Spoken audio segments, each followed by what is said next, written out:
There she is. The roof. Got the rake trim. And then the ridge cap, which Dad did, thankfully, because I got all the way out to the end. And in full disclosure, I had a panic attack. Dropped the ridge cap, had to get off the roof immediately. So it's pretty bad when a 76-year-old shows up a 50-year-old, but ain't too many 76-year-olds like my dad. He's pretty awesome. So.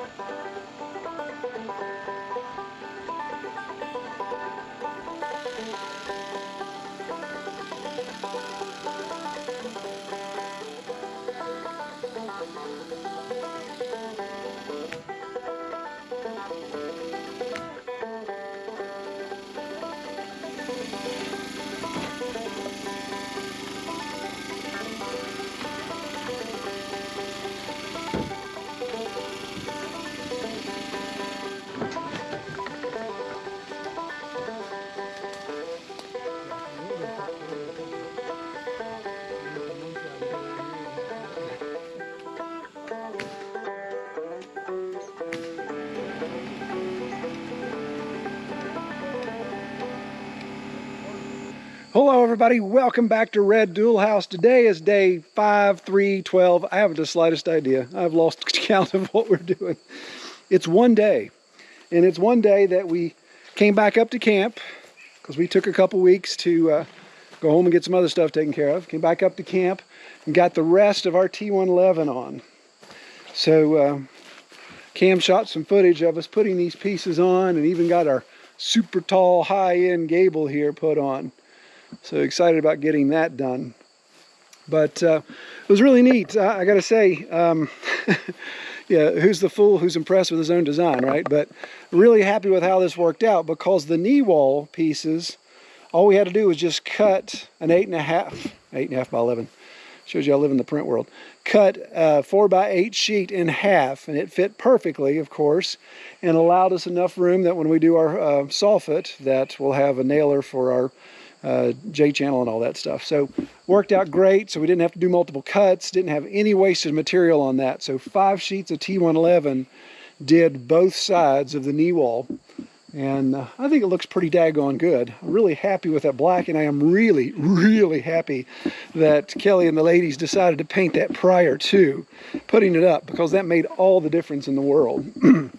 Now I'm gonna give you a pro tip. If you're doing anything with black, go the black as you can get. Like I said, we got tricorn black, which is the blackest that Lowe's offered. But oh, let me show you something. So now DAP, whatever you call it, they now make black caulk.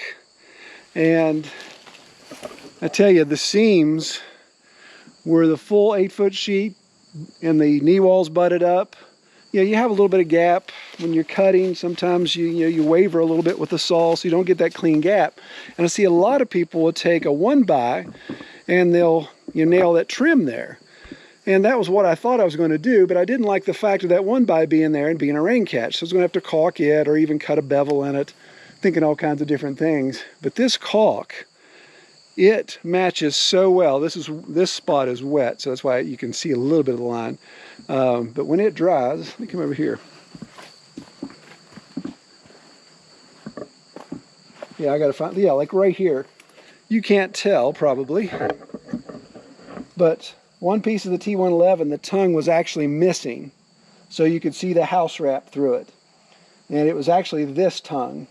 You can see the caulk drip down here below that gives it away. But other than that, it is incredible how well this blends. Now, they know how well it blends because it's $8.58 a tube, so that's ridiculous. But that's been really helpful. Anywhere that we had some gap, or we had a splintered piece, or even with the T111 itself, where the veneer had kind of gone through the process and had a little flap in it or had a little chunk missing, I would just squeeze some caulk in it and take a flat board and just kind of smooth it down. It was like a putty knife, and man, it seals that up great. So I think that's really going to help keep water out of our seams, and I'm probably not going to have to go back and do those those boards. Now we'll come out and trim out the windows. You can kind of see how the windows have some gap there. So we'll put 1x material on that, trim that out on all 4 sides, and then I'll caulk a real heavy bead across the top and down the sides as well. Probably won't do underneath because you always want to let stuff weep out. But really excited with that. We still have enough day to get up on the roof and start working, but I am absolutely beat. Dad and Cam and Mom have been helping, and all of us lugging all that T111 up on the 2nd story has just been ridiculous. So I think we're going to eat, sit by a fire, maybe get a shower, and then we'll hit the roofing material tomorrow. And got all the roofing material, got the ridge vent, the fascia, the soffit material, and I got a new tool I'm going to try out. I'm going to try out one of those little drill attached nibblers. Got it from Amazon, and that's how we're going to cut it. So we'll see how that goes. So stay tuned. Okay, so next morning, Mom made a killer breakfast, so I'm moving a little slow from that, but we've got drip edge in place, and now the roof's dry. We can get up there and not monkey around too much on a slick membrane roof. But drip edge on both sides. I got to go out and put my last 2 furring strips in here, and I'll be able to do that from the roof, and then we'll start hanging metal. I want to show you this harness that I got. So I got a safety harness so I could tie off safely, and I gotta say, last time working up here, just kind of monkeying around, it's one of those things that as I get older, I realize that I don't bounce as well as I used to. So try out this harness. I got a really good deal on it. It was like blue light closeout special, $10 Chinese made. No, don't trust a discount harness. But we'll put it together and I'll show you what it's all about. So the way this works, as Cameron pointed out, is it's a bucket. So all you do is you put a rope around the bucket and you just stand in the bucket, and somebody on the other side of the roof peak holds the rope. Actually, that's not true. So it comes with, this is a kit that comes in a bucket. So it comes with safety glasses because, you know, you got to have safety glasses when you're wearing a harness. It comes with gloves. Nice. And it comes with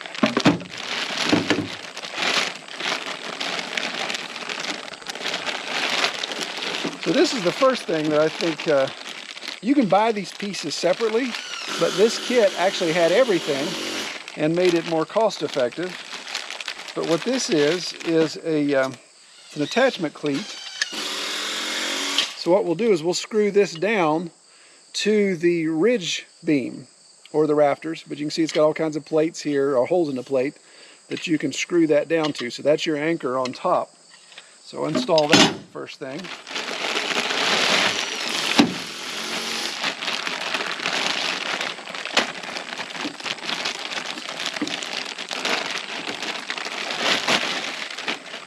So this is our safety line.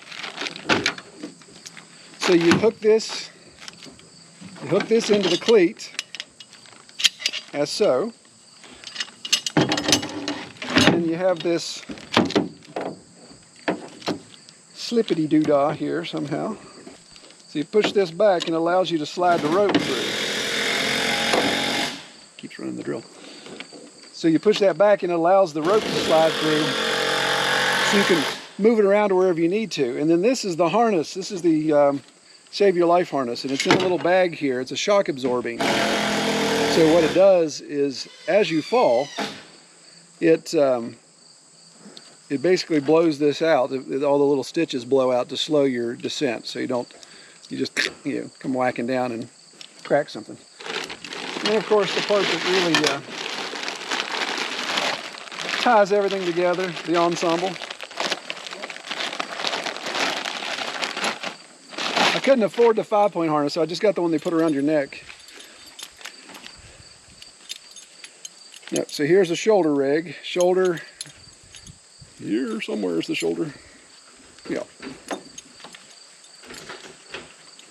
Oh, for the love of Pete. Yeah, here's the shoulder. So we go through the legs, make sure it's snug. Maybe a little too snug. So obviously got to get all that tightened up, but you can see right here is where that hooks. So we'll get all that put together, and I'll put a link to this, and that way you'll know, hey, it's something I want to get if Troy doesn't fall off the roof and die. So if I fall off the roof and die, then the link will tell you what not to use. So we'll see how it goes.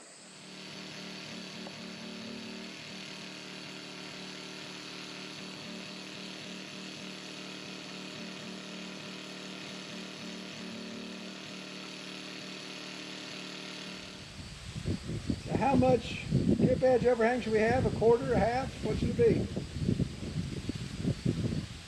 I would say a half at least. Just don't run yourself short on top. Oh, no, we got plenty on top. Oh, Mike, it's falling. It's falling.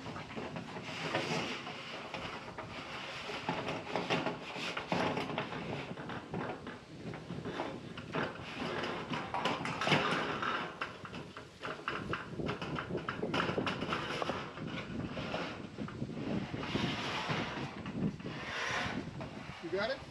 Yeah. Come the other way.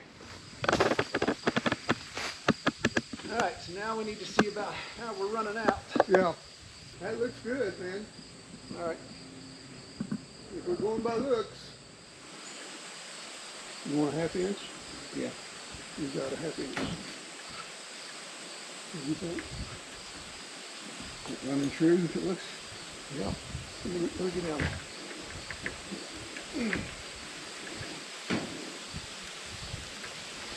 I'm gonna move a little bit.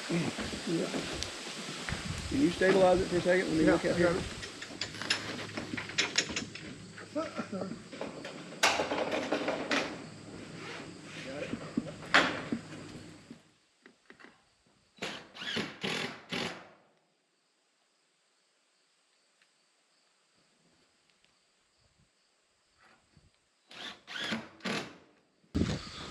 All right, so we got all the roof installed except for the last piece. Since we've got a 22-foot roof length, then 3-foot material, then we've got to cut a little bit more than a foot. We've got about 13, 14 inches we got to cut. A long ways to put those last pieces in. And we've tried different things with cutting. You can take circular saw, put the blade in backwards and cut. Makes a god-awful noise, just absolutely incredible, crazy. But I ordered one of these from Amazon. We'll give it a try here, and if it works out, I'll give you the link. Just like the harness, if it doesn't work out, I'll still give you the link so you can stay away from it. But this is, I have the beginning idea how to pronounce that, but we'll say Dick Fios. So we're going to give Dick a run here and see how he works, but you basically just hook him to your drill, and it's got a little nibbler in it. So you can see the nibble head there. Nibble, nibble, nibble, nibble, nibble, nibble, nibble. And we'll strike a line and we'll see how it goes. So come with us as we nibble. Especially when you had to crawl under there and get it. Yeah. You'd have a tough time doing that. No, I mean you. I'm afraid to close spaces. If you're doing metal roof of any color, get the metallic Sharpies. It pays for itself the first go around.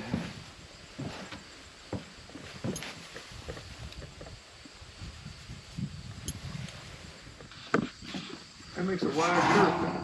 Yeah. Don't know where the biter is. On the sides. I guess it's in all places.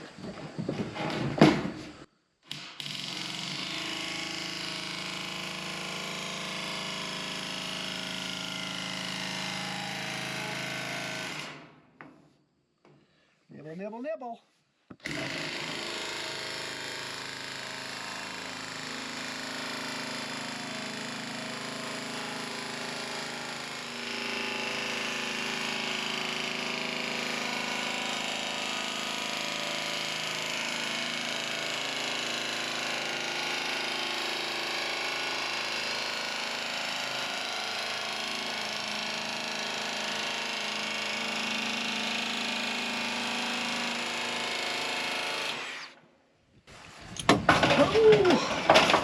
Goodness. It's like a metal tooth beaver chewed on it, doesn't it? It does a fine cut though. It does, yes. Yeah. On me, Kim.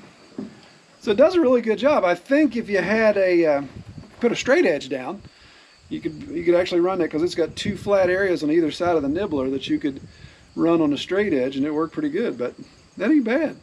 You look at the pneumatic.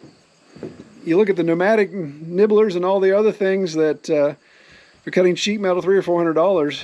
This is definitely a good deal for a little bit of cutting here and there. Oh, we got right trim.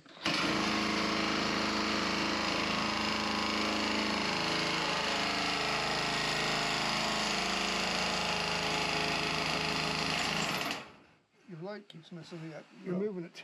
Sorry. Put it on the line if you can. Okay.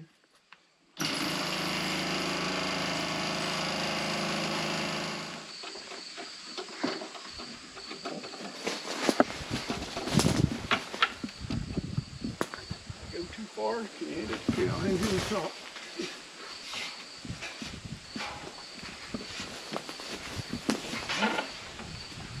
Just the top. I got her.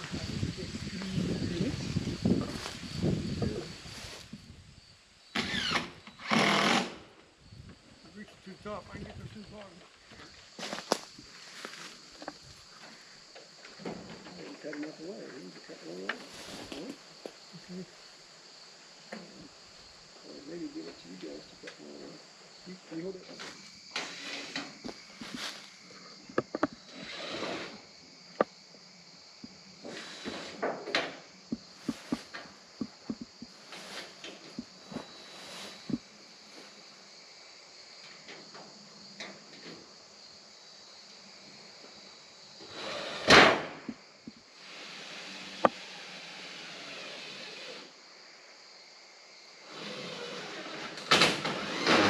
All right, so it's dinner time. There she is, the roof. Got the rake trim and then the ridge cap, which Dad did, thankfully, because I got all the way out to the end. And in full disclosure, I had a panic attack. Dropped the ridge cap, had to get off the roof immediately. So it's pretty bad when a 76-year-old shows up a 50-year-old, but ain't too many 76-year-olds like my dad. He's pretty awesome. So Dad got it put on there. Now you may be wondering, hey, the rake trim, aren't you supposed to do fascia first? Yeah, we are. That's why we didn't screw it into the sub fascia yet. It's just screwed to the top of the roof. So we can tuck the fascia in underneath it, and that will allow us to finish it out and do the soffit work. Today's my last day here. I'm going to have to head back to Red Tool House, and we'll have to come back up in another couple weeks or so. And then we'll be working on soffit material and subfascia, all that type of stuff. But we're gonna grab a bite to eat. And again, comment below if you think the fact that 76-year young man getting on top of that roof, no harness or anything, and laying down that ridge cap like it's nothing. I don't know if you don't think that's badass, because I think it is.